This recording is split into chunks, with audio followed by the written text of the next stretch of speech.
حضرت آدم علیہ السلام حضرت آدم علیہ السلام سب سے پہلے انسان ہیں۔ زمین پر بسنے والے تمام انسان حضرت آدم علیہ السلام کی اولاد ہیں۔ اللہ تعالیٰ نے جب حضرت آدم علیہ السلام کو پیدا کرنے کا ارادہ کیا تو فرشتوں سے فرمایا، میں مٹی سے ایک انسان پیدا کروں گا اور زمین پر اس کو اپنا خلیفہ بناؤں گا۔ فرشتوں نے کہا، انسان تو زمین میں فساد مچائے گا، خون خرابہ کرے گا، حالانکہ ہم آپ کی تسبیح اور حمد پاک بیان کرنے میں لگے ہوئے ہیں۔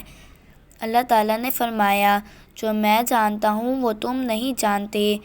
اللہ تعالیٰ نے پانی اور مٹی سے ایک پاکیزہ صورت تیار کی اور اس میں روح پھونکی اور اس کا نام آدم رکھا۔